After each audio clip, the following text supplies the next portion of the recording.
Muito boa noite a todos. Estamos aqui com o Padre Duarte Lara e o professor Leonardo Penitente. Muito obrigado pelo tempo dos senhores para dividir com o nosso público do Centro Dom Bosco, as pessoas que nos assistem pelo YouTube, esse tema que é um tema bastante espinhoso e que tem sido discutido muito devido às tantas coisas que têm acontecido. Então, antes de nós começarmos, eu gostaria que, por gentileza, o Padre pudesse começar com uma pequena oração, por gentileza. Oremos. Senhor Pai Santo, derramai agora sobre os nossos corações, nós vos suplicamos em nome de Jesus, a graça do Espírito Santo. O Espírito Santo ilumine as nossas mentes, nos revele o vosso plano de amor e de salvação para cada um de nós, nos dê a graça de reconhecer os sinais dos tempos em que vivemos e de vos servir com uma vida santa. Isto tudo vos pedimos por Jesus Cristo, Senhor nosso. Amém. Santa Maria, Mãe de Deus, rogai Rogai por por nós. nós. São Miguel Arcanjo, rogai Rogai por por nós. nós. Todos os anjos e santos de Deus, rogai Rogai por por nós. nós. Padre, muito obrigado. Então, bom, então estamos aqui com o professor Leonardo Penitente, que já é prata da casa, uma referência intelectual da Liga Cristo Rei e do Centro Dom Bosco. Ele prefaciou o livro Fim dos Tempos, do padre Alfredo Sanz, é um padre argentino espetacular, e que nós tivemos a graça de publicar no Brasil, e por isso mesmo ele foi convidado para estar aqui junto comigo nesse desafio de estar ao lado do padre Duarte Lara para falar de um tema que não é tão fácil, né? Então, padre, para a gente começar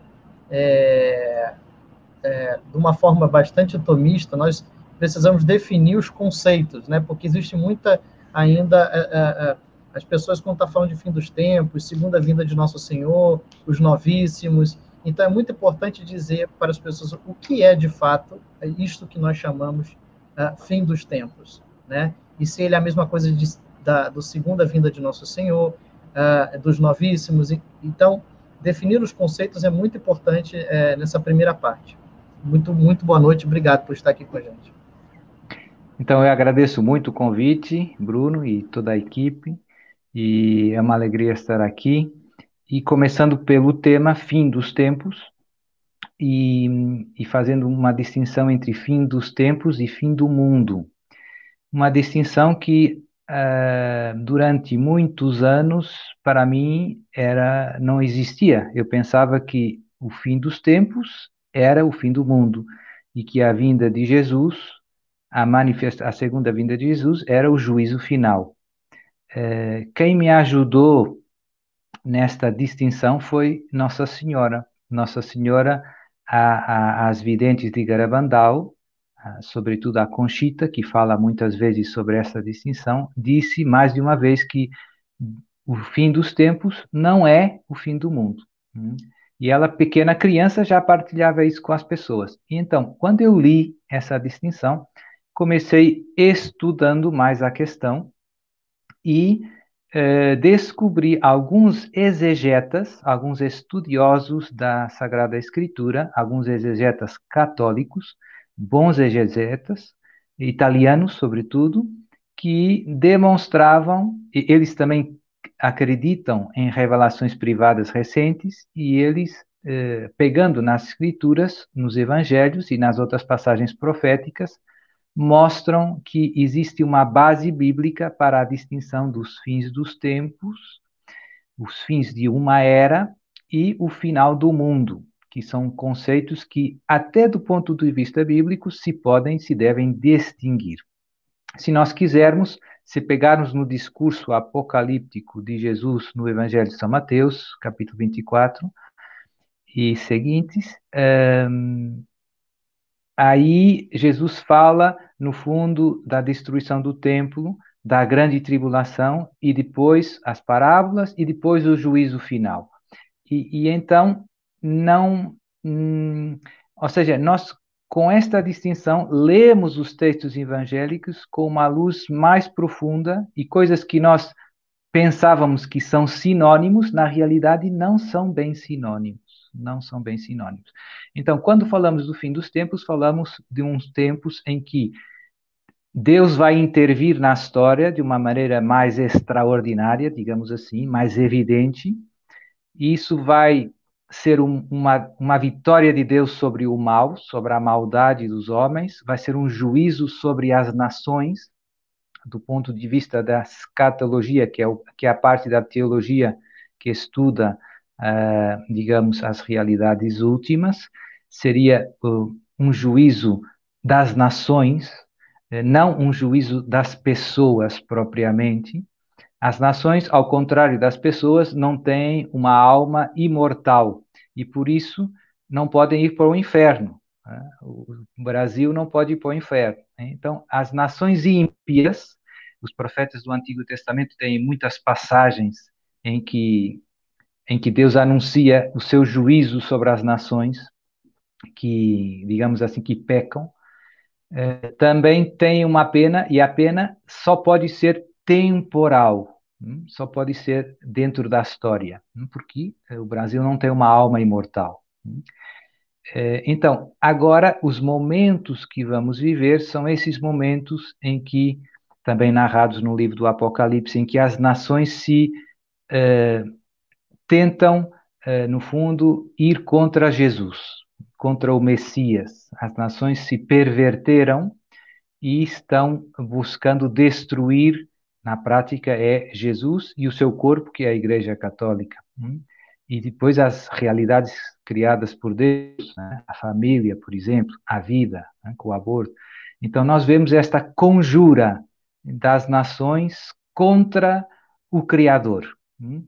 E essa tentativa de destruir a obra de Deus vai terminar com a vinda de Jesus, que vai destruir, como diz São Paulo, o ímpio, ou seja, o anticristo, aquele que se ousa sentar no lugar de Deus.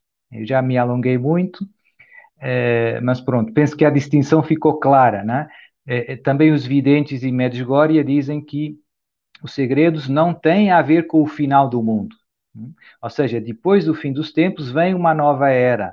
Vem uma nova era em que ainda há sacramentos, em que ainda há morte e cemitérios e funerais, mas será um mundo renovado, como foi o mundo renovado depois do dilúvio de Noé.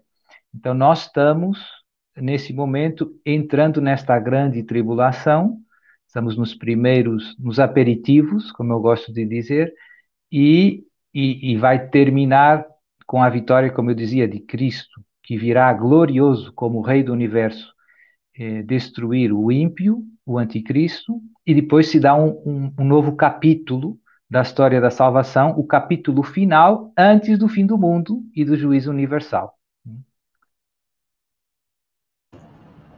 Muito bem. Professor Penitente, gostaria de fazer alguma intervenção? Claro, claro. Muito obrigado, Bruno, pelo convite, pelas palavras.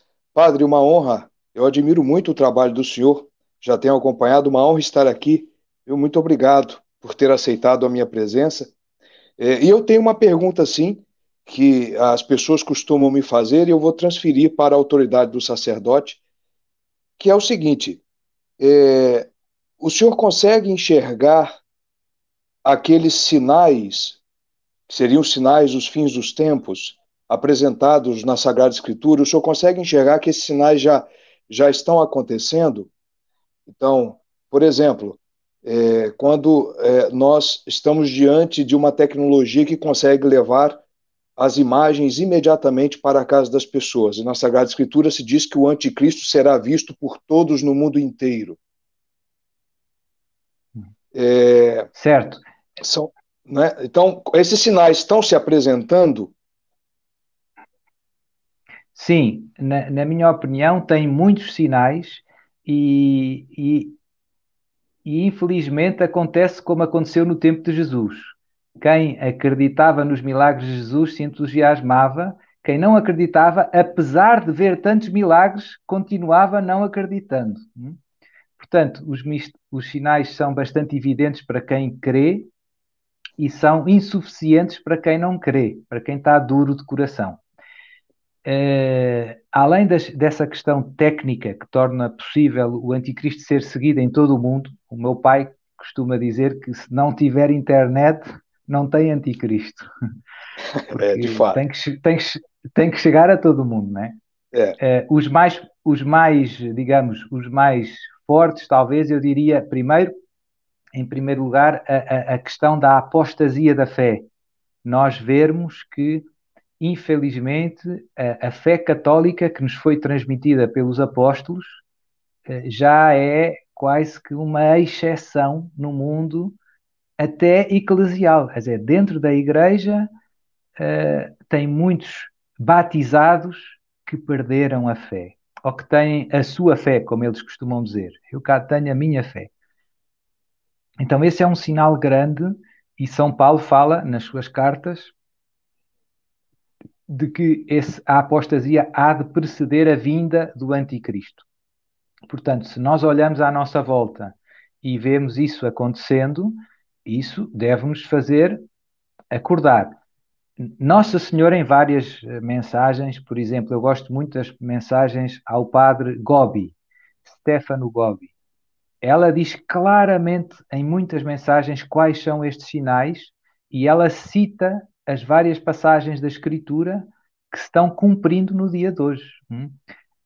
Mas nós vemos a apostasia, crimes abomináveis como o aborto, os actos homossexuais, né? À escala mundial. Né? Antes, no Antigo Testamento, foi Sodoma e Gomorra. Agora, estamos ensinando às crianças de 6 anos que ser gay é uma coisa ótima. Deus não ficará quieto por muitos mais anos, na minha opinião. Então, Nossa Senhora, depois também sinais, se nós quisermos, até na criação, estes sinais que nós temos os sinais que fala no Evangelho, né? As guerras, as pestes, agora temos o Covid, né? As fomes, a gente vê à nossa volta, haverá sinais no sol e nas estrelas, e a gente vê um pouco tudo isso, não é? Tem havido tantos eclipses solares, tantos eclipses lunares, a história das luas de sangue, eu já preguei sobre isso. Quem está atento vê que Deus usa muitas maneiras para conquistar a nossa atenção e para a gente perceber que está acontecendo algo de diferente, que estes tempos não são só mais um tempo igual aos outros, é um tempo em que algo está acontecendo, do ponto de vista espiritual.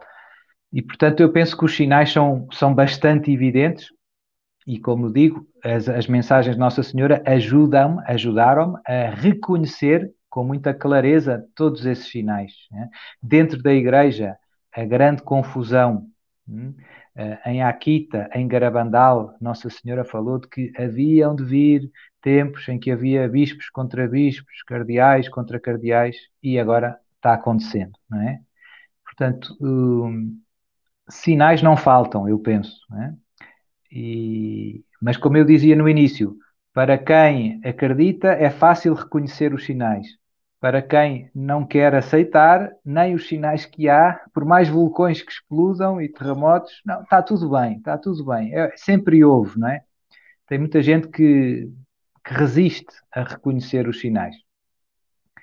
Mas, na minha opinião, são bastante evidentes e há 20 anos já se viam.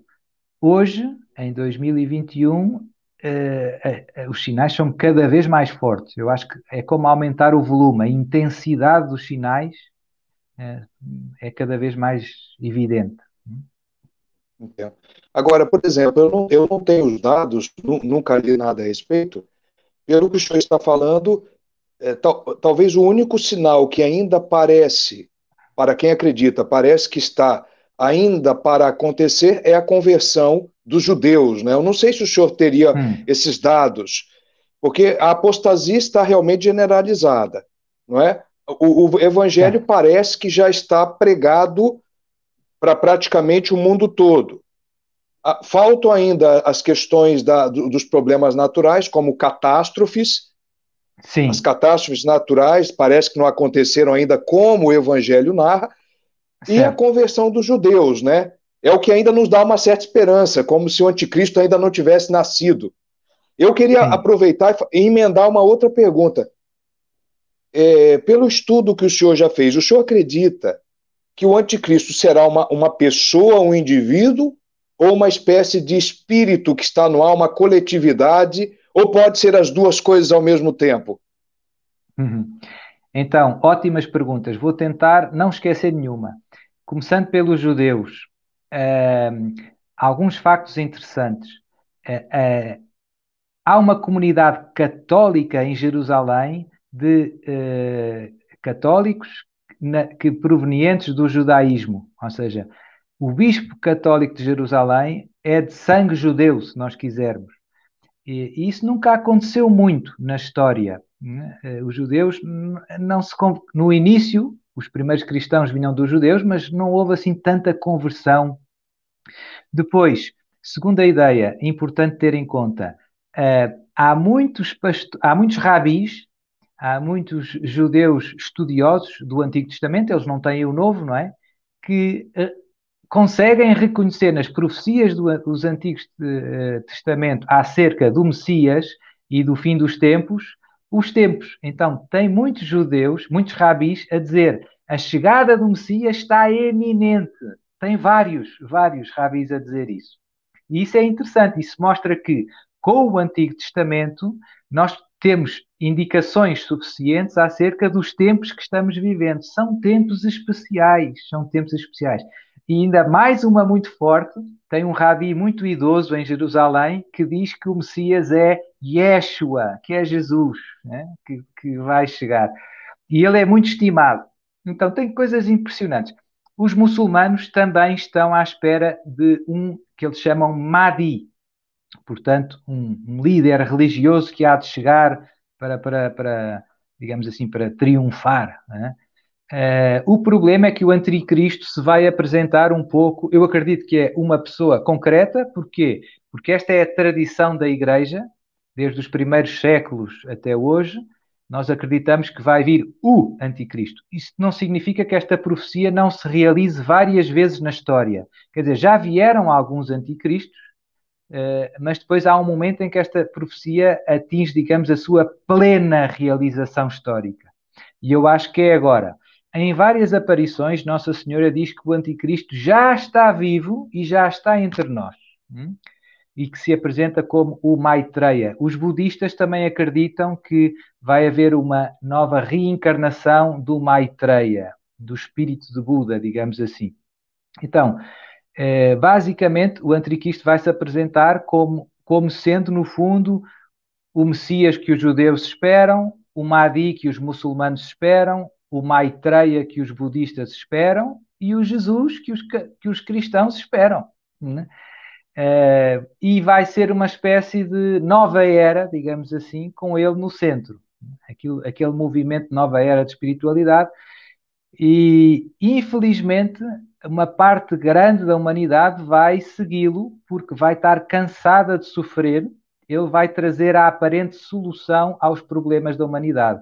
Nós estamos a entrar numa fase de doenças, depois vai vir guerras, e revoltas regionais e problemas. E quando você tem fome e não tem para onde ir, e surge alguém que parece bom, que faz milagres, entre aspas, com o poder de Satanás, diz São Paulo, e que se aparentemente traz a solução para os problemas da humanidade, eu vou-vos dar comida, eu vou-vos dar paz, né? A humanidade vai querer seguir, e ele vai dizer, eu sou Jesus que voltei, eu sou o Mahdi, eu sou o que vocês esperavam, não é? A grande parte da humanidade vai cair nessa armadilha, e uma pequena parte de católicos, de cristãos, vão reconhecer este não é Jesus. Porquê é que nós vamos reconhecer que ele não é Jesus? Porque nós temos os evangelhos e sabemos quem é Jesus. Como é que Jesus pensa, como é que Jesus age, o que é que Jesus nunca faria. Depois, também temos a ajuda de Nossa Senhora, estas revelações privadas que nos mostram. Nossa Senhora pôs-nos sobre aviso, cuidado, O Messias já está entre vós, ainda não se manifestou, ele está a escolher o melhor momento, ele só vai vir no meio do sofrimento. Portanto, o mundo ainda está em pouco caos, tem que vir muito caos. Quando vier o desespero, as pessoas vão se agarrar a ele como o Salvador, como a esperança da humanidade. Ele vai parecer muito bonzinho no início, depois, quando ele toma um pouco as rédeas, o controlo, ele vai perseguir muito os católicos, e os cristãos, não são só os católicos, mas os outros cristãos que não o aceitam, e vai ser muito dura essa perseguição contra os cristãos que não aceitam o anticristo como o Salvador, como Jesus. Só mais uma nota interessante. No mundo protestante, eu falei dos judeus um pouco, no mundo protestante tem muitos, os protestantes estudam muito a Sagrada Escritura, que é uma coisa boa, e, portanto, eu normalmente, quando estou estudando estes temas, acabo sempre vendo vídeos de alguns pastores ou alguns... Porquê? Porque eles estudam muito estas passagens que dizem respeito aos fins dos tempos. E eu vejo que há muitos protestantes também acordados. Embora, no fundo, não tenham a fé completa, né, a fé católica, mas eles têm a escritura e o pouco, o que têm, que não é, que é muito, a escritura é importante, com a escritura, com o Antigo e com o Novo Testamento, já conseguem reconhecer tanta coisa, tanta coisa. E pronto, portanto, este é um pouco o panorama, e eu penso que vai chegar também um tempo em breve, em que, em breve, podem ser 10 anos, mas isto é breve, 10 anos é breve, 5 anos é breve, em que eu escolher Jesus, permanecer católico e não sofrer vai ser difícil. Porque se começarem, por exemplo, agora eu vejo, não é, os passaportes sanitários. Se você não tem a vacina, não tem o passaporte. Se não tem o passaporte, não pode trabalhar, não pode viajar, não pode ir no supermercado. A vida começa-se complicando facilmente. E isto é só o início, não é? Portanto, mais para a frente,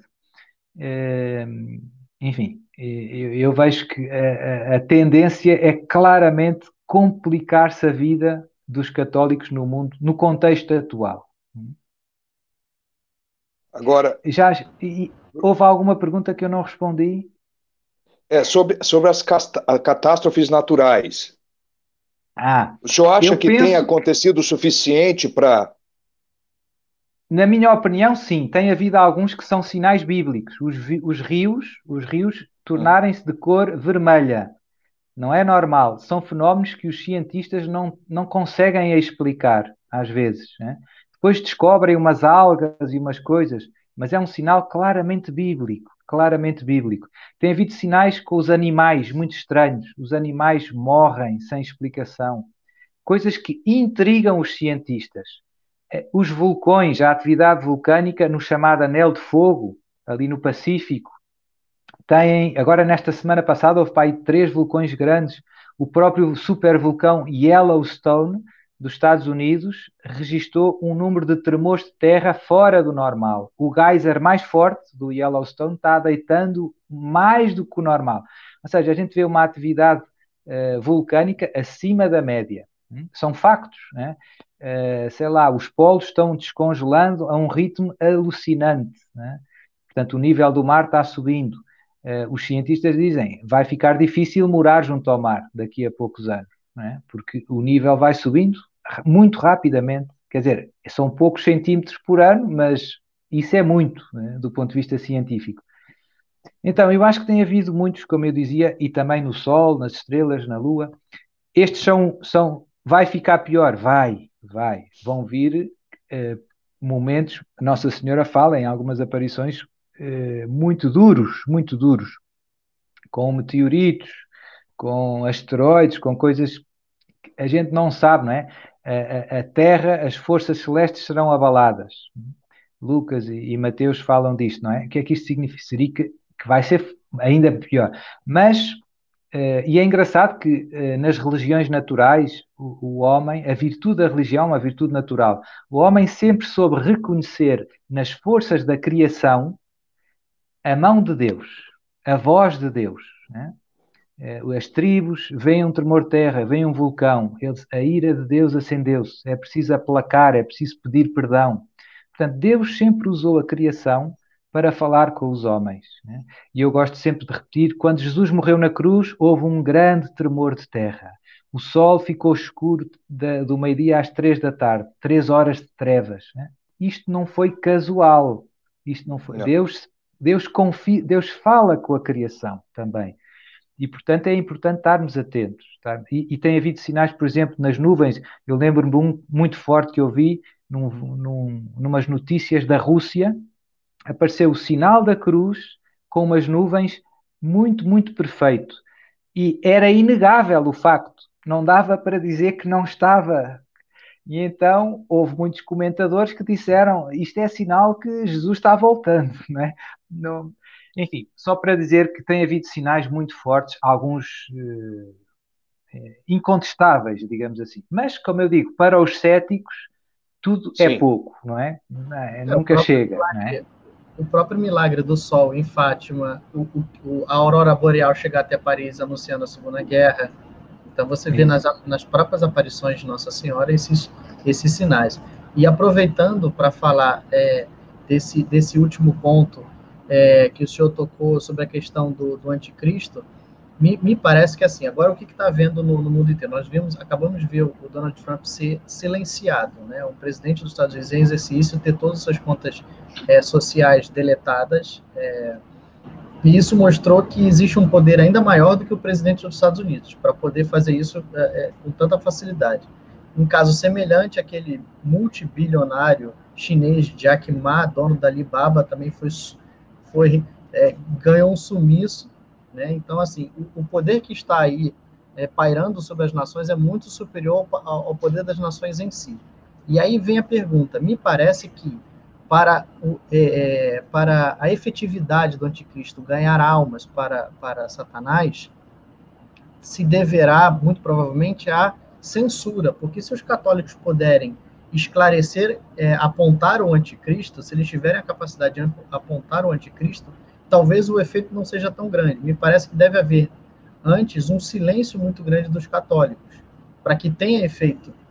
Porque ainda que seja um pequeno rebanho, enquanto a gente tiver a capacidade de apontar o lobo, pelo menos nem tantas pessoas vão cair. Mas é só uma pergunta meio divagando aqui. Sim, então, os presidentes e os políticos que a gente vê na TV mandam pouco, não mandam tanto como nós pensamos. Quem manda é uma elite que controla, no fundo, a finança mundial e as grandes indústrias. São os chamados interesses instalados. Eles escolhem os assessores do Trump. O Trump foi digamos assim, um precalço. Não estava nos planos deles ter o Trump. O Trump atrasou os planos deles, mas não conseguiu destruir nem bloquear, né? A agenda continua. Né? Hoje em dia, quem controla a narrativa dos mídia tem basicamente as rédeas, no fundo, do que é que as pessoas pensam e como é que reagem. Agora, com o Covid, é um bom exemplo. Né? No fundo, é fácil manipular com o medo, com as histórias. É sempre a mesma história. Como é que é possível aprovar as leis do aborto? Só com uma máquina que consiga enganar as pessoas de uma coisa que é tão evidente que no momento da concepção surge um novo ser humano. Aquele embrião não é uma parte da mãe, geneticamente, de qualquer ponto de vista. Então é preciso uma máquina que consiga uma espécie de lavagem ao cérebro. E isso é possível com os mídia. Donald Trump foi um imprevisto, né? Porque tem uma certa loucura que, infelizmente, que é um pouco imprevisível, né? E isso complicou a vida deles, digamos assim, na agenda. Mas quer dizer, os interesses instalados são tão grandes e têm, no fundo, os mídia e muitos outros meios, não é? Conseguem, com esta história, por exemplo, das fake news. Hoje em dia o que eu noto é as notícias verdadeiras são etiquetadas muitas vezes de fake news. As pessoas como nós não temos hipótese de ser convidados para o jornal da Globo, não é? Porque não vamos ter, não é? Nunca. Isso não é por acaso. Isso não é por acaso. Só tem microfone quem controla os mídias. Enfim, esta elite mundial, eu também já preguei sobre isto, a partir de alguns estudos que eu fiz. É muito difícil estas coisas mais secretas, a gente ter factos com certeza. E como envolve o bom nome das outras pessoas, é sempre importante ser prudente. Se eu não sei se isto é verdade, é melhor não dizer, porque é uma coisa grave que eu estou a atribuir a outro. Mas eu tenho fontes que eu considero credíveis, ex-satanistas, ex-altos, digamos, altos funcionários da banca de investimento, né, que confirmam, eles nem se conhecem entre eles, mas confirmam factos que eu depois também leio em livros destes que falam de conspirações e tal. E o que é que se sabe, o que é que me parece infelizmente verdade, é que há uma elite que controla e que é satânica. Não é, eles gostam mais de dizer que são luciferinos. Eles fazem uma diferença entre Satanás e Lúcifer, né? Para nós não há diferença, Satanás e Lúcifer. Mas eles adoram Lúcifer e têm muitos rituais em que matam crianças em honra do demónio. É incrível. E comem as crianças e bebem o sangue. E são os bilionários e os trilionários. É assustador. E mais assustador ainda, muitos deles são de sangue judeu. Portanto, há uma elite mundial de sangue judeu que presta culto a Lúcifer e que no fundo tem este plano de reengenharia social, basicamente. Não é? E isso passa pelos mídias, desde da música, do cinema. Isto não vem de hoje, vem há 70 anos atrás, mais. Vem dos anos 50, mais ou menos do século passado. E conseguem, com paciência, conseguem ir. Quais é que são os dois grandes obstáculos à reengenharia social? São as duas grandes instituições que transmitem os valores. Quais são? A família e a igreja. Esses são os alvos a abater. Esses são os alvos a abater. Como é que eles perseguem a família e a igreja? Com esta ideologia de género e com os e a igreja invadir a Europa com os muçulmanos e com os migrantes. No fundo, eles querem deitar abaixo as únicas resistências, aquilo que, no fundo, olhando para as crianças, quem é que as ensina? O mundo, esta elite usa o YouTube, usa o PlayStation, e isso faz concorrência aos valores que os pais querem ensinar e que a igreja quer ensinar. Né? Portanto, há esta luta espiritual pelas novas gerações e que é uma luta que, infelizmente, eu vejo com muita dor que estamos perdendo. Eu vejo os pais desesperados que fazem tudo o que podem para educar bem os filhos e, mesmo assim, os filhos saem pensando como o mundo pensa. É uma luta, e por isso eu também penso que a intervenção de Deus não tardará tanto, porque Deus não quer, senão arrisca-se a perder uma geração. Ou seja, já estamos num ponto em que já não se conseguem defender as crianças. E eu penso que, por mais esforço que a gente faça, e por isso eu penso que a intervenção de Deus não vai tardar, né? Porque Deus não vai permitir tanto mal, não é? Crianças que não têm culpa, que são, no fundo, envenenadas desde que nascem, espiritualmente, digamos assim. Portanto, é muito claro para mim, e depois, quando eu leio as mensagens, é sempre esta do céu, digamos assim, eu vejo muito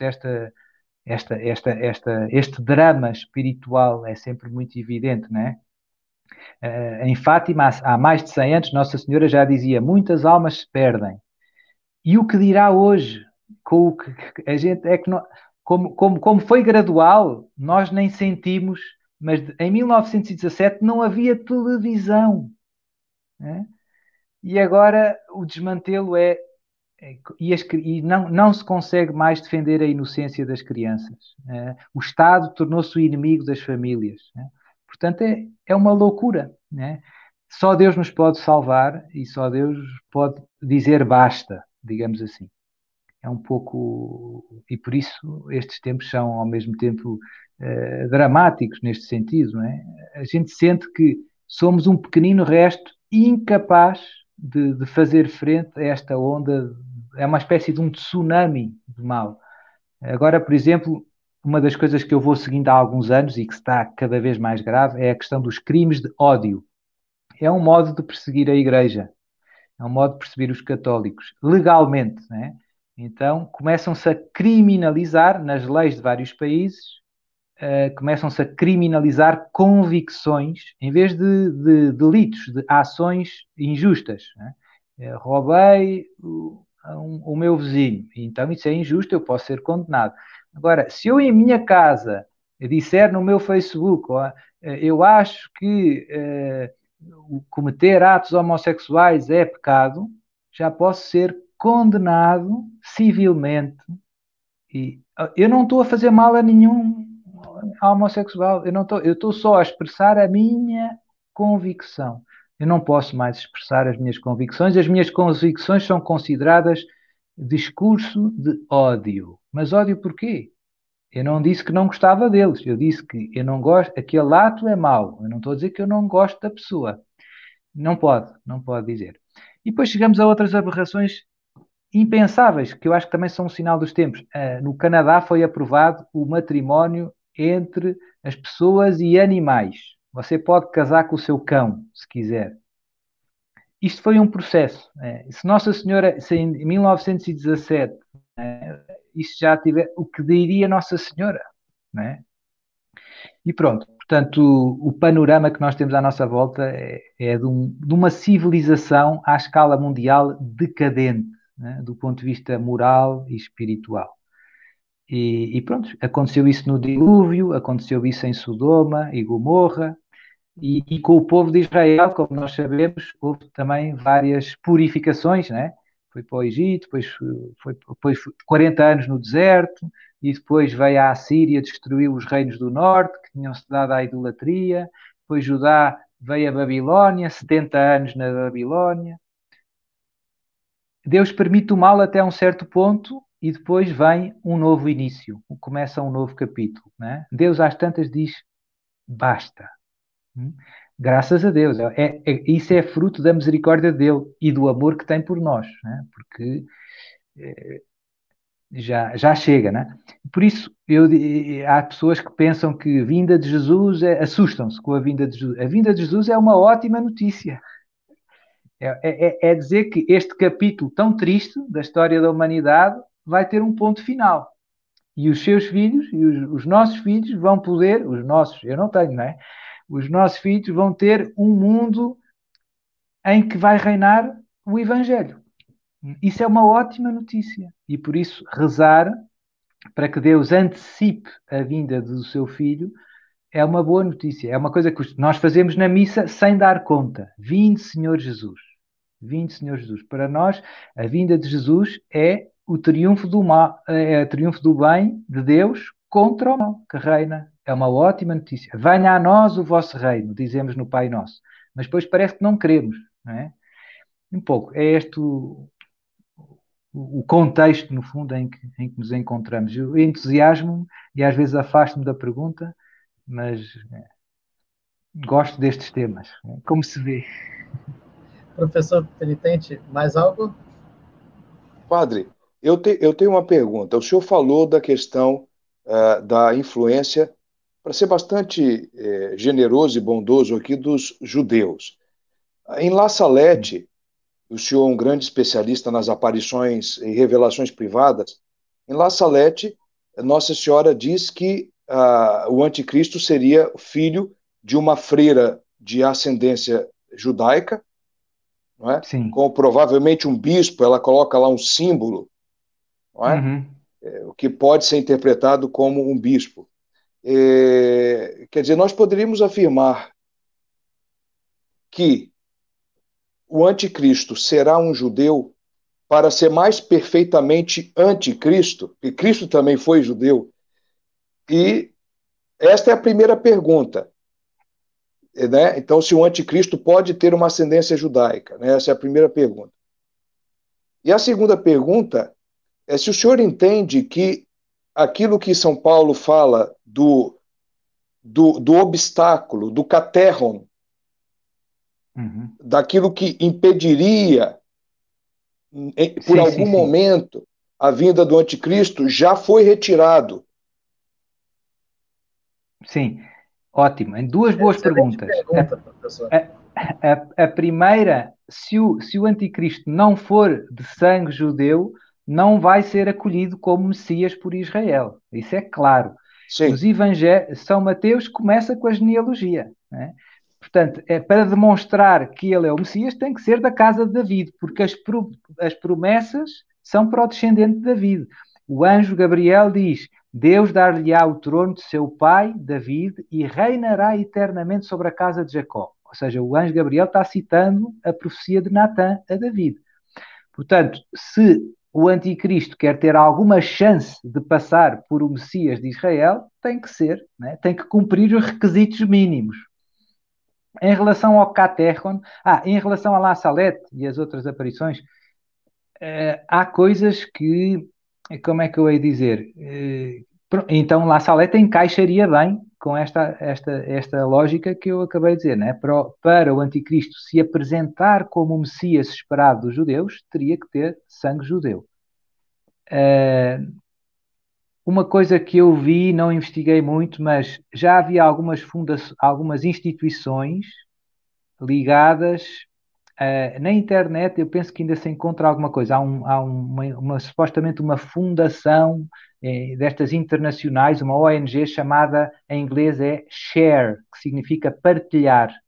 Então, a Share já tem um guru que também, de alguma maneira, por exemplo, o Bill Gates e outras pessoas, e ele é suposto ser um líder espiritual.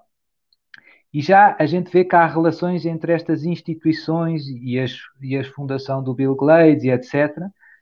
Nos últimos tempos, saiu algum material sobre isso, mas nos últimos tempos eu penso que desapareceu bastante da internet. Já não é fácil encontrar estas ligações. Mas eu ainda vi umas coisas sobre isso. Não sei, é sempre difícil, né, avaliar a credibilidade das coisas que a gente vê. Mas em relação ao catecan que São Paulo fala, aquilo que impede a manifestação, é difícil, na minha opinião, é difícil de determinar qual é. É uma questão meio obscura do ponto de vista bíblico, né? Não sabemos. Há quem diga que, por exemplo, é o Papa Bento XVI. Enquanto ele está vivo, ele impede que muita coisa aconteça. Faz algum sentido. Há pessoas que depois veem o Donald Trump como o catecan. Também faz algum sentido. Mas, na minha opinião, eu acho que o catecan é algo mais, na minha opinião, é algo mais forte. Não quer dizer que não possa ser estas opções que se falam mais óbvias, talvez. Eu sou sou um pouco mais prudente. Eu digo que não sei, é difícil para já perceber o que é. Eu acho que se vai tornar mais claro num futuro próximo, mas agora acho que é difícil ainda perceber exatamente o que é que São Paulo quer dizer com o caterran. Quem é? Esse obstáculo. Por exemplo, esse obstáculo que impede. O padre Castellani, só fazendo uma rápida consideração, ele diz que, segundo os padres antigos, principalmente Santo Agostinho, seria o Império Romano catolicizado, porque o Império Romano, se tornando católico, ele protegeu a família, o exército, a religião e a propriedade privada, que são os 4 pilares que o anticristo vai atacar de maneira profunda. E com Napoleão, esse Império Romano catolicizado teria saído de vez, porque com a morte de Francisco I, que era o imperador austro-húngaro. Certo. Com a Revolução Francesa, isso teria acabado. É uma tese dele, mas como o senhor disse, isso é uma matéria de interpretação, é uma coisa muito complexa de considerar, não é? não é? Segundo o padre Castellani, já teria desaparecido o caterhum, né? Sim, eu diria, voltando atrás, aquelas duas instituições que impedem, no fundo, esta reengenharia social são a Igreja e a família. Isso, De alguma isso, maneira, esses também são os catéconos, porque impedem isso. que, no fundo, a lavagem cerebral das novas gerações. Portanto, eu também, e biblicamente isto também é verdade, há profecias que se realizam de mais do que uma vez, né? Às vezes a gente tem um sentido só unívoco, né, da profecia bíblica, como se isto se realizasse uma vez e pronto, e não houve mais. E às vezes não é assim, a mesma profecia realiza-se mais do que uma vez. Eu uso sempre o mesmo exemplo, mas eu penso que é muito claro quando a profecia de Natã a David pensa construir o templo e Natã diz a David: o teu filho é que vai construir, e eu serei para ele um pai, ele será para mim um filho, e eu tornarei o seu reino eterno. E isto realizou-se parcialmente em Salomão. Salomão, de facto, construiu o templo, de facto, recebeu a chamada adoção divina. No Antigo Testamento, o filho de David era adotado por Deus. Eu serei para ele um pai, ele será para mim um filho. Mas o seu reino não foi eterno. Já no final da vida de Salomão, o reino se divide e começam problemas. E por isso, esta profecia realizou-se parcialmente na figura de Salomão, mas não se realizou plenamente. Ficou, digamos que, incompleta.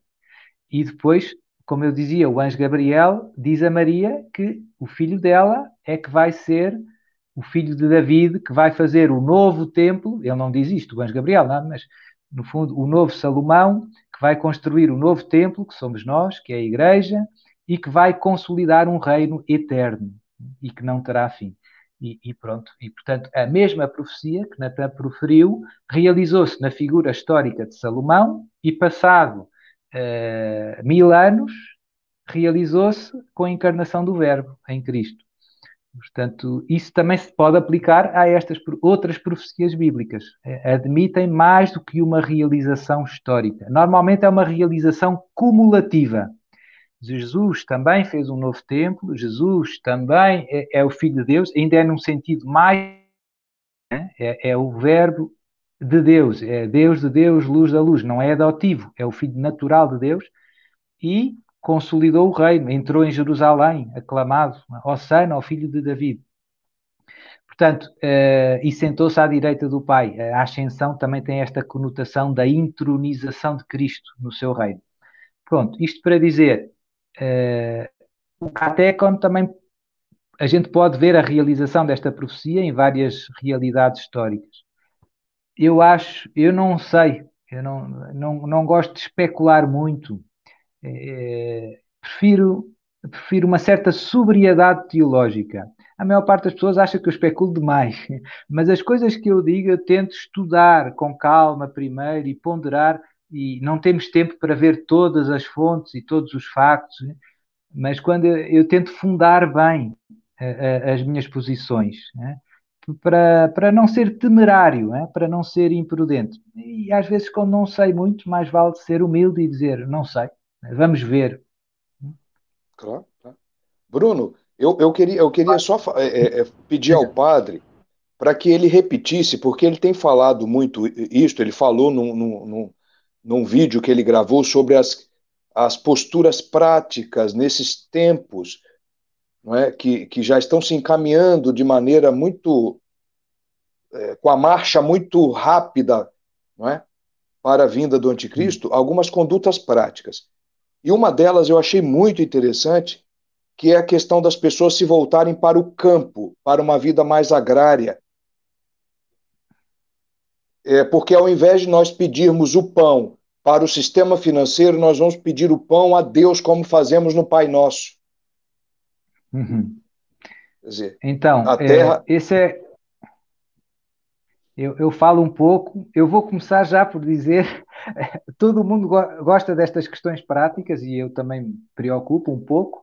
Nós não somos só a nossa alma, dizia São Tomás de Aquino. Então, cuidar do corpo é cuidar da pessoa.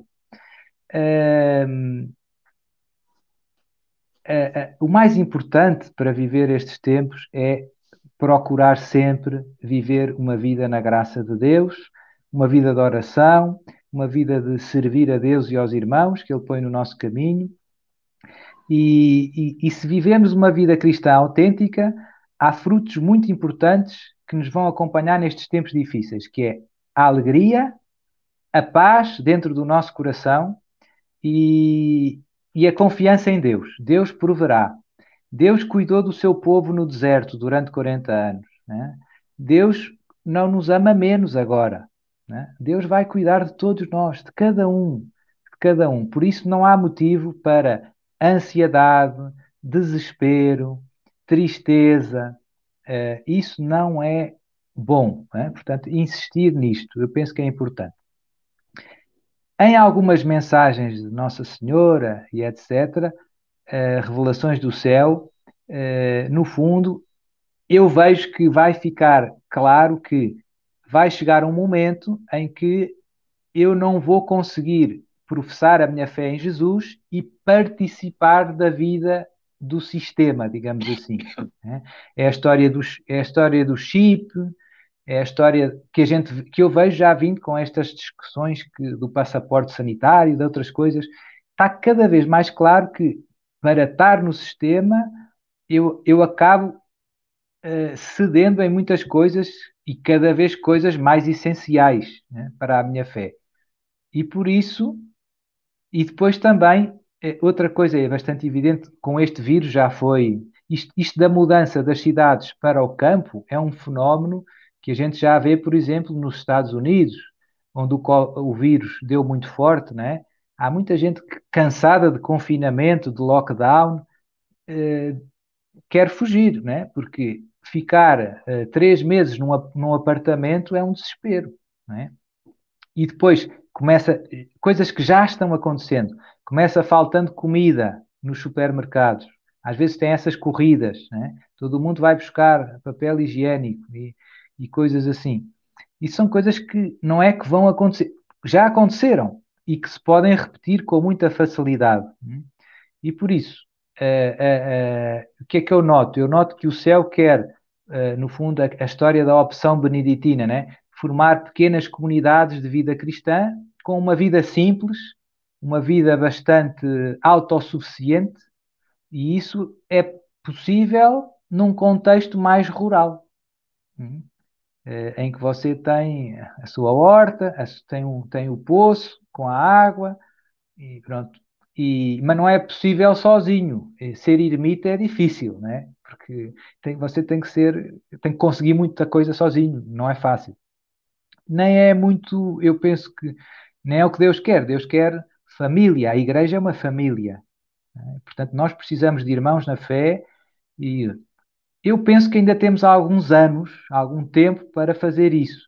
Mas eu penso que é importante falar disso agora, porque, porque depois, quando as coisas se complicam, chega um dia em que é tarde demais, em que você tem que escolher Jesus ou voltar para casa, né? Ou entrar.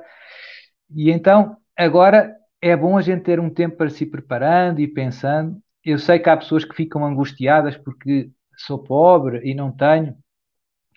Eu acho que não há motivos, como eu dizia. O importante é rezar, é ter isso no coração e Deus vai encaminhar tudo para todos, né? Deus cuida bem dos seus filhos, né? Quem confia em Deus nunca se arrepende, né? Portanto, é estar atento, porque depois logo, logo surge uma família que também pensou e que também precisa de ajuda e, portanto, você já entra no plano deles. E há muitas maneiras. E sempre tem um tio, um primo que tem um sítio e tem. Deus organiza. E eu também tenho visto, por exemplo, aparições, há aqui umas perto de Portugal, em Espanha, perto de Madrid, de Nossa Senhora das Dores, no Escorial. No Brasil não são muito conhecidas, mas aqui em Portugal são bastante conhecidas. Os meus pais, quando eu era criança, pequeno, foram. Eu tenho uma família devota das revelações do céu de há muitas gerações. O meu bisavô foi ao Milagre do Sol, a Fátima, de moto. Depois, os meus pais foram a estas aparições aqui perto de Madrid, ao Escorial, e os dois viram o milagre do sol, um de uma maneira e outro de outra, ao mesmo tempo, durante bastante tempo. Os dois viram o milagre do sol. E essa vidente deu origem a uma comunidade de vida muito bonita. Eu tenho um amigo em concreto que viveu lá 7 anos. E ele conta como a vida deles era muito simples. Nossa Senhora pedia-lhes a ela para viverem como aos primeiros cristãos. Então eles tinham umas vacas que tiram o leite de manhã. Há um que vai tirar leite para todo o mundo. Depois é preciso cortar lenha porque no inverno está frio, é preciso ter uma lareira, um fogo. E depois há irmãs, e depois há padres. As irmãs têm asilos para os idosos. Enfim, há missa de manhã todos os dias, há muita oração. E aquilo é uma realidade quando nós vemos que é possível e parece impossível aos olhos do mundo moderno. Parece como é que é possível viver assim no século XXI? E eu já vi, e a gente vê a felicidade deles, né? E vê que é do céu. Eu acho que o sinal mais forte é a gente sente que é do céu. E essa vidente já morreu, no fundo, preparou isso para os filhos delas, filhos espirituais também, não é? Aquelas comunidades de vida que têm casais, que têm várias casas, não é? Tem a casa dos padres, tem as irmãs, têm famílias que vivem em conjunto. E pronto. E há uns anos, também eu era seminarista, e eu lembro-me de um amigo meu, seminarista, que hoje também é sacerdote, que ele falava de que ele tinha o desejo de construir uma aldeia de Jesus. E então eu gostei da ideia, nunca mais esqueci, e depois fui vendo nas revelações do céu que o céu quer essas pequenas ilhas.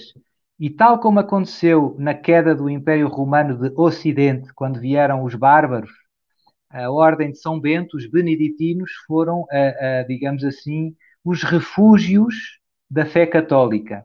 Foram as ilhas nas quais se conservou todo o património da tradição cristã e não só da tradição clássica. Há muitas coisas que nos chegaram graças aos beneditinos. Agora eu vejo que vamos passar um pouco, parece-me que estamos caminhando para o mesmo. O Papa Bento XVI deu várias entrevistas, antes de ser Papa até, Cardeal Ratzinger, e ele fala disto, né, da tal opção beneditina. Ele acha que a fé se vai perder em muitas zonas, na Europa, mas que vão sobrar pequenos núcleos, pequenas ilhas, que vão manter viva a fé. E isto passa por no fundo, estas aldeias de Jesus, digamos assim. Pelo menos esta é a minha leitura. Né? Eu admito que se possam. Há pessoas que ficam zangadas quando eu digo estas coisas, e eu não estou a dizer que quem fique na cidade, Deus não o vai ajudar. Não, Deus tem 1000 maneiras de ajudar os seus filhos. Portanto, se você, na sua oração, acha que está no lugar que Deus pede, fique em paz. Mas eu estou numa cidade. Mas se Deus pede para você estar aí, Deus vai tratar de você bem. Pronto, essa é um pouco a minha leitura. Mas eu gosto também de insistir, como eu dizia no início, mais na questão espiritual, porque sempre temos esta tendência de preocupar-nos muito com o que vamos comer e dormir e pouco com a alimentação da alma, né? Portanto, o importante é rezar e viver os sacramentos, a Eucaristia, a confissão, meditar na palavra de Deus, isso, consagrar-se a Nossa Senhora, né? Talvez tivesse de dizer isso no princípio, a consagração é uma das coisas que Nossa Senhora mais pede em todas as revelações. Consagrar. Quando a gente se consagra, ela tem, digamos, um título novo sobre o qual ela pode cuidar de nós. Né? Nós passamos a ser dela. E em muitas, por exemplo, ao Padre Gobi, ela diz que o coração imaculado dela é, no fundo, a nova arca de Noé. É o refúgio para este fim dos tempos. Né? Portanto, esse refúgio dá para viver nas cidades, dá. Penso que sim. Ela não diz que temos que sair das cidades, né? Mas diz que temos que nos consagrar ao seu coração imaculado, né? E viver esta consagração. Quem fizer isso quem fica, como eu dizia, alegre, tem paz no meio do caos. Padre, o senhor me falou, né, o senhor puxou bastante a importância da vida da graça, dos sacramentos, mas a primeira coisa que a gente viu com o Covid foram os fechamentos das igrejas. É, eu acabei de ler a nota da Diocese de Campos, confesso que eu li muito rápido, mas saiu, se não me engano, hoje, a Diocese de Campos falando que vai fechar as igrejas. Então, assim, eu posso estar enganado, peço que vocês que estão nos assistindo agora confiram, não confiem em mim, procura aí Diocese de Campos. Penso ter lido porque foi um pouquinho antes da live, né, então, que eu li, mas o fato é que já ocorreu e continua ocorrendo não só no Brasil, mas em grande parte do mundo, principalmente o Ocidente, essa coisa dos sacramentos, de faltar os sacramentos, né? Uma frase que eu li da Diocese de Campos é que não haverá batizados, isso eu li, com certeza. Então, assim, não haverá batizados, e na linha de baixo diz que o mais importante é a preservação da vida. Então, existe uma inversão aí de valores, né? O mais importante é a vida eterna, não a vida material, que é importante. Então, padre, gostaria que o senhor comentasse, me parece que cada vez mais será difícil para os católicos conseguirem os sacramentos, né? Numa situação de perseguição, mais difícil ainda, porque ainda não tem a perseguição cruenta como foi na Revolução Mexicana e como foi na Revolução Francesa. Por enquanto, uma perseguição velada, né? Você tem que fechar essas igrejas, senão eu vou te multar. Certo. Então, isso eu penso que é mais um sinal de que estamos entrando nos tempos diferentes. Quem sonhava há 2 anos ou há 3 anos que íamos ter igrejas fechadas e que não havia missa? Não parecia possível. E de repente, de um dia para o outro, tudo mudou. Então, e em relação à vida do corpo, não é o maior valor. Né? A palavra diz: a vossa graça vale mais do que a vida. A vossa graça vale mais do que a vida. Palavra de Deus. Portanto, devemos fazer tudo para viver na graça de Deus. Eu, às vezes, penso, se estivesse agora, o que eu queria era ser amigo de um sacerdote e ter um padre por perto. E depois acordo e penso, eita, eu sou padre. Oh Deus, que coisa boa. Portanto, mas eu também preciso de um sacerdote para me poder confessar. Eu posso celebrar a Eucaristia, mas para me poder confessar eu preciso de um padre.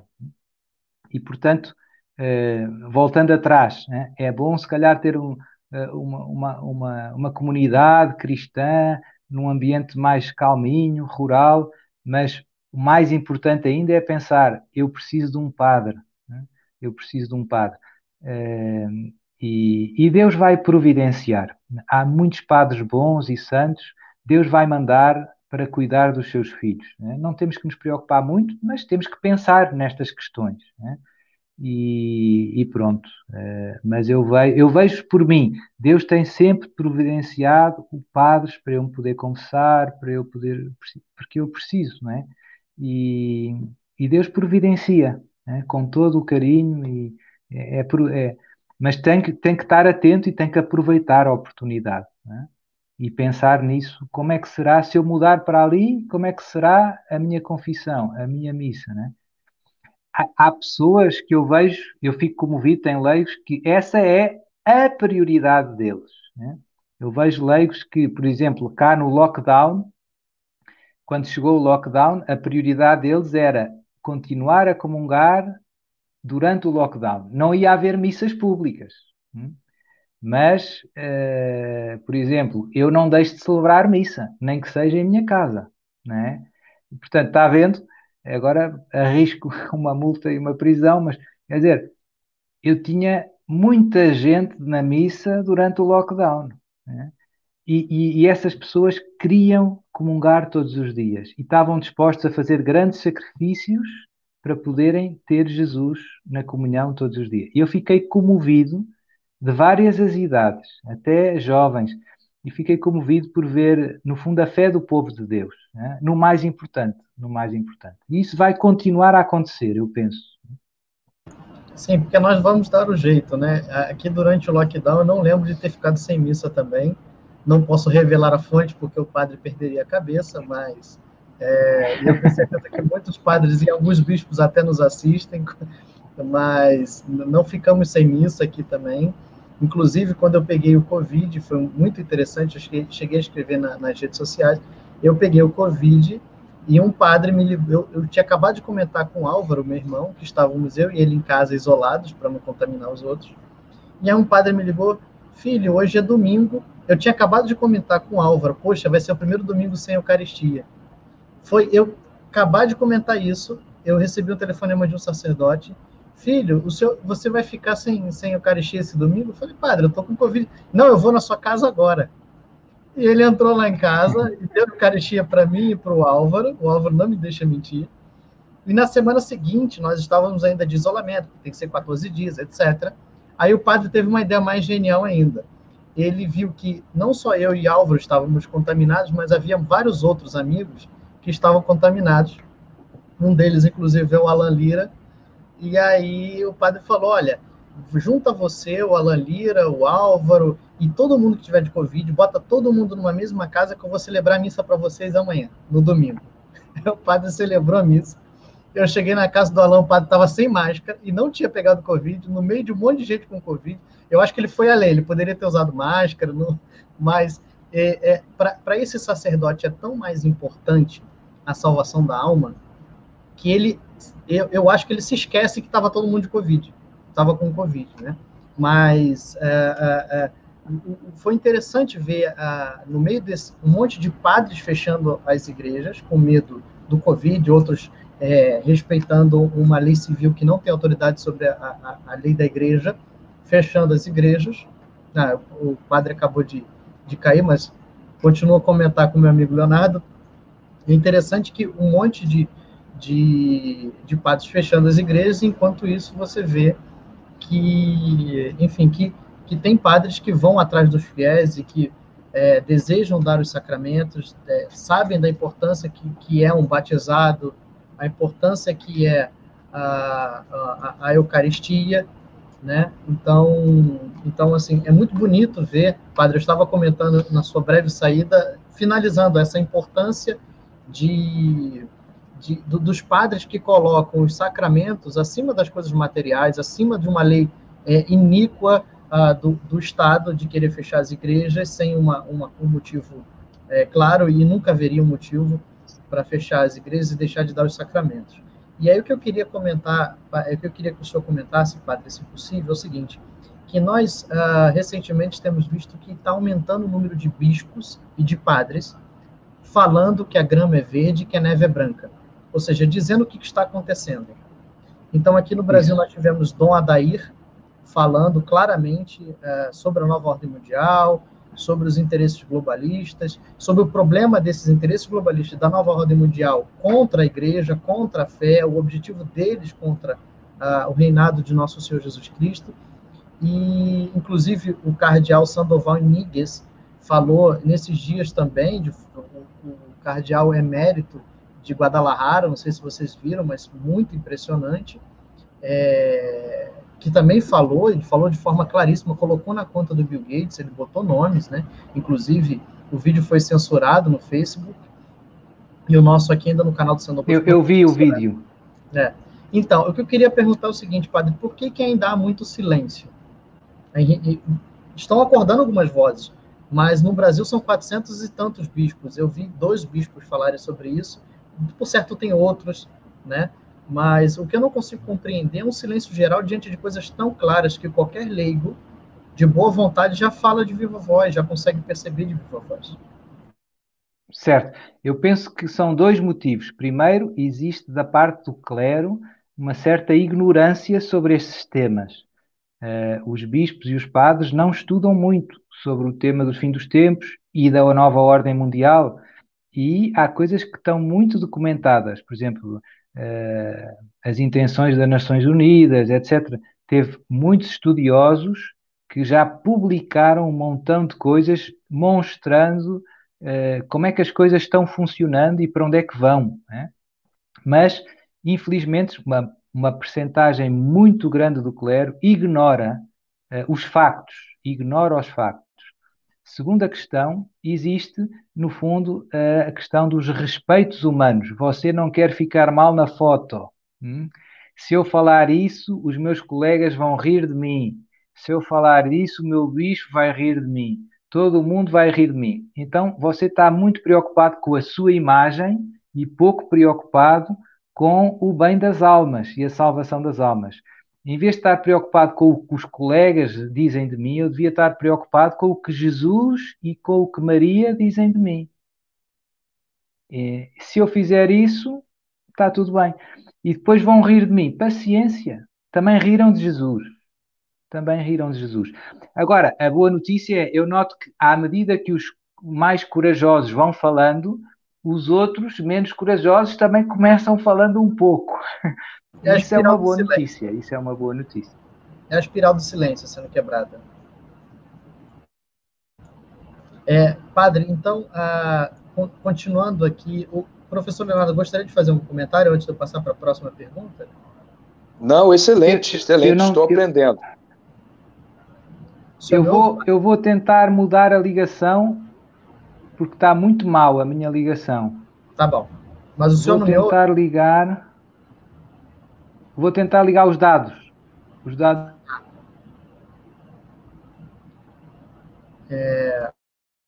Professor Leonardo, então... Está melhor agora. Melhorou, padre? Muito, melhorou muito. Estava difícil de ouvir. Estava rezando. Jesus, ajuda-me a perceber.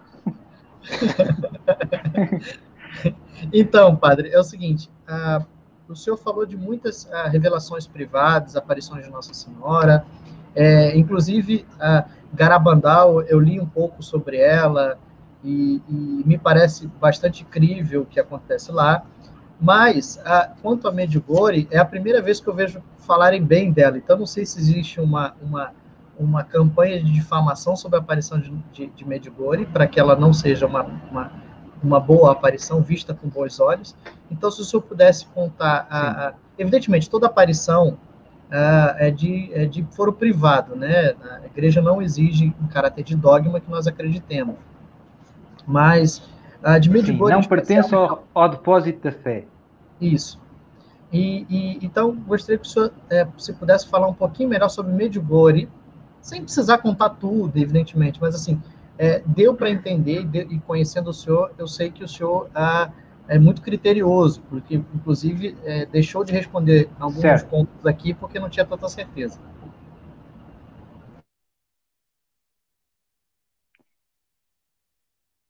Pode falar. Eu não sei se posso responder, eu deixei de ouvir. Então, sobre Medjugorje, eu considero credíveis. Houve aquela investigação que o Vaticano nomeou uma comissão com o cardeal Ruini. Essa comissão, parece que os resultados quer dizer, eles consideraram pelo menos as primeiras aparições dignas de crédito, né? Pois as segundas já não se... Então, isso já é qualquer coisa de muito sério, né? A Igreja, ao nível... Uma comissão nomeada pelo Papa. Portanto, já é uma coisa bastante séria. Eu fui 3 vezes a Medjugorje. Para mim, o maior critério é pelos frutos se vê a árvore. Nunca vi nenhum lugar do planeta Terra onde houvesse tantas confissões por dia como na paróquia de Medjugorje.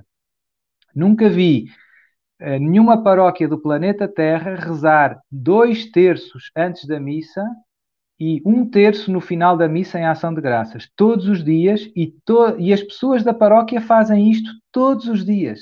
Fazem 2 horas de oração no final da tarde, das 6 às 8, todos os dias, e acham normal.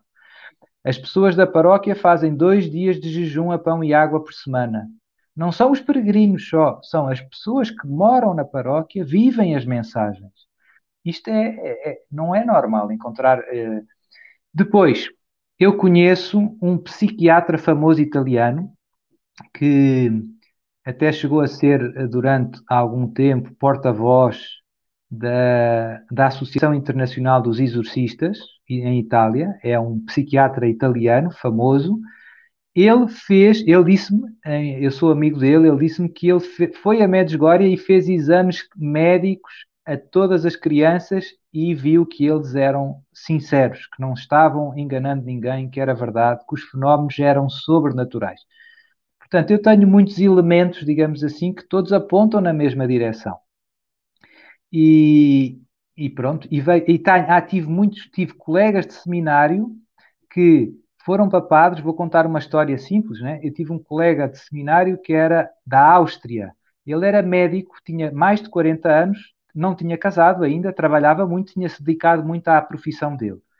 E convidaram-no para ir numa peregrinação, num ônibus a Medjugorje. E ele disse que não. Ele não era muito praticante, não era muito religioso, mas ficou na cabeça dele, o céu ficou ali beliscando ele, e poucos dias antes de partirem, ele ligou de novo ao amigo que o convidou e disse: Então, eu afinal queria ir. E o amigo disse: Que bom, porque houve uma desistência e tem uma vaga no ônibus.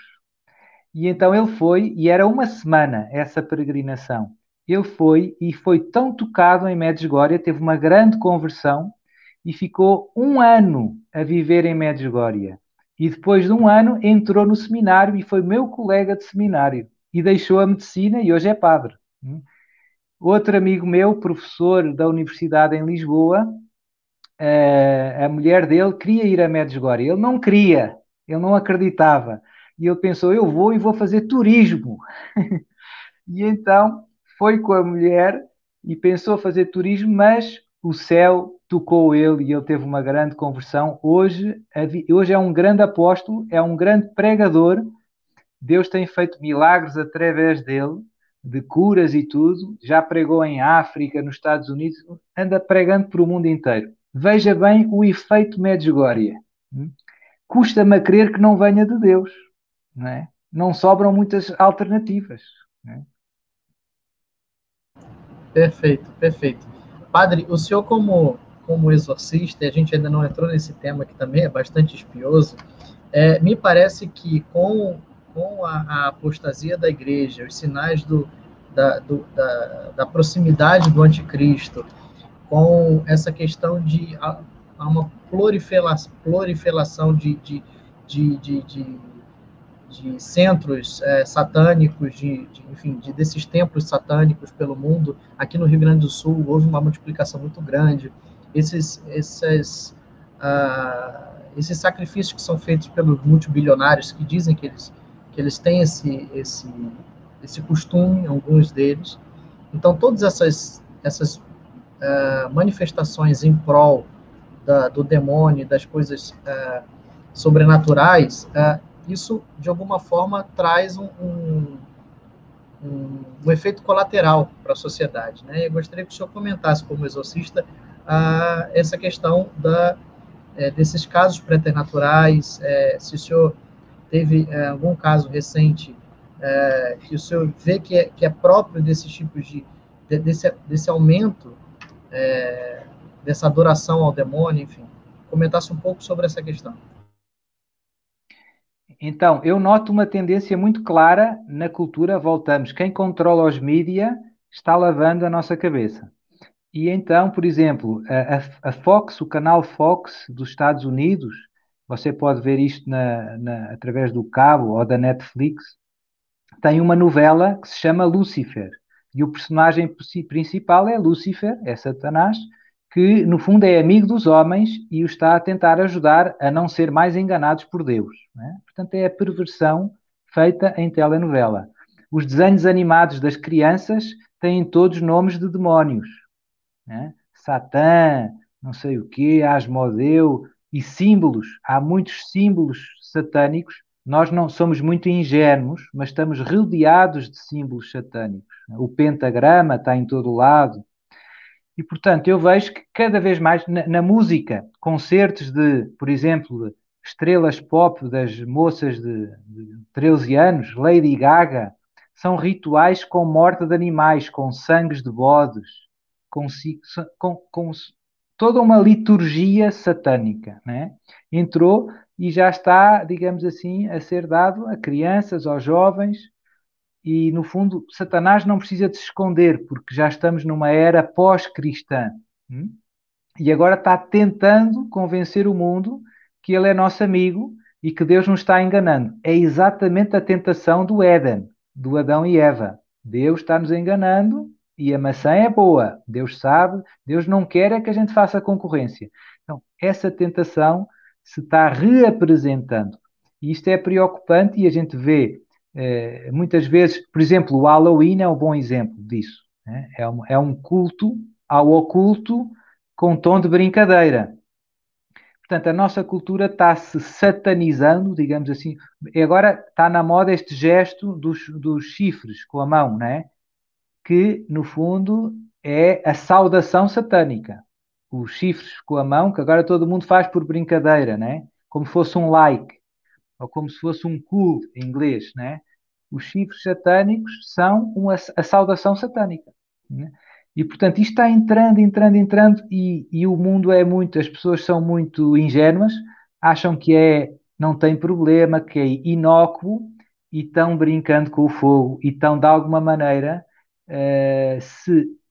digamos, no fundo, aliando ao demónio. Isto cria um terreno muito mais propício a distúrbios diabólicos. Vou dar um caso só. Eu tive um caso de um jovem que esteve envolvido numa seita satânica, não porque ele fosse mau, nem como é que eu ia dizer, um satanista convicto. Foi porque os amigos foram e porque gostava de música pesada e t-shirts com monstros e tudo. Então começou indo, mas a coisa ficou séria, começou ficando mais perigosa, e chegou um momento em que ele quis sair da seita. E então, a partir do momento em que ele saiu da seita, o demónio aí começou atacando ele, e ele começou tendo perturbações estranhas. A providência fez com que um amigo dele fosse meu amigo, e ele trouxe-o até mim, e graças a Deus hoje está bem. Mas são brincadeiras que têm os seus grandes riscos. E por isso, como eu dizia, hoje temos música com conteúdos satânicos, com letras, novelas, temos desenhos animados para crianças com mensagens satânicas.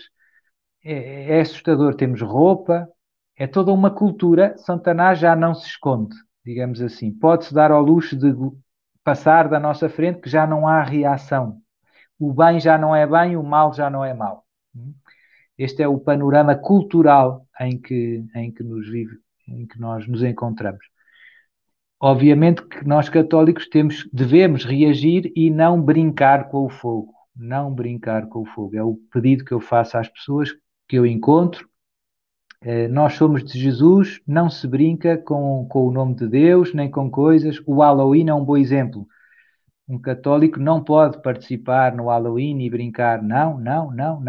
Aquilo é uma festa do oculto, é um louvor, é um tributo à magia, ao esotérico. Não, nós somos filhos da luz, não somos filhos das trevas. Portanto, temos que nos posicionar e ser fiéis e coerentes com a nossa fé. Perfeito. Professor Leonardo, já caminhando para o final, se você puder fazer mais uma pergunta. Não, eu particularmente estou satisfeitíssimo, muita aprendizagem. Ô Bruno, eu declino do meu direito de perguntar, porque o padre, é claro que não dá nesse tempo para esgotar todos os assuntos, mas a mim, eu estou satisfeitíssimo, viu? Eu só tenho que agradecer mais uma vez ao convite e ao padre. Muito obrigado, padre. Eu quero dizer mais uma vez que eu sou um grande admirador do seu trabalho. Muito obrigado, viu? Me sinto muito honrado por ter estado aqui com o senhor. Professor Penitente, foi uma alegria. Peço-lhe as suas orações e conto com as minhas sempre, igualmente, todos os dias. Igualmente, muito Bruno obrigado. Também. Muito obrigado. Padre Duarte Lara, eu gostaria de mostrar aqui que esse livro que nós lançamos, O Fim dos Tempos, do Padre Alfredo Sainz, eu não sei se o senhor já ouviu falar, é um padre jesuíta argentino, ainda está vivo, ele está com 80 e poucos anos. Inclusive, ele está agora passando os últimos, eu espero que ainda viva bastante, mas ele está num seminário lá que foi desativado, onde o Papa Francisco ele fez o seminário, né? E hoje é uma faculdade de enfermagem, então ele está lá já como, enfim, passando os seus últimos anos de vida, que eu espero que sejam muitos, mas que, enfim, ele já está mais retirado, né? Não está mais com as funções eclesiásticas. O senhor já ouviu falar no Sim, Padre Alfredo eu já Santos? conheci, já. Bom, então, gostaria muito de agradecer o senhor e o seu tempo. Bom, já tinha escrito para o senhor faz mais de um ano para tentar trazê-lo aqui para a Liga Cristo Rei, para o nosso fórum, mas o senhor tinha 3 paróquias, ou tem 3 paróquias, 3 igrejas para cuidar. Então, muitas ovelhas. 3 paróquias. 3 paróquias mesmo. 3 paróquias. Mas cá em Portugal as paróquias são pequenas, na minha diocese, não é? São 4 aldeias na prática, não é? Mas amanhã de manhã tenho um funeral. Eu estou perto do Porto. A cidade chama-se Lamego. Lamego é uma pequena cidade, fica junto do Rio Douro, que é o segundo maior rio de Portugal, que termina no Porto. Bom, e agora é inverno, está um frio de rachar. Que inveja, padre. Ontem estavam menos 2 graus de manhã. Nossa, que maravilha. Olha. Que maravilha.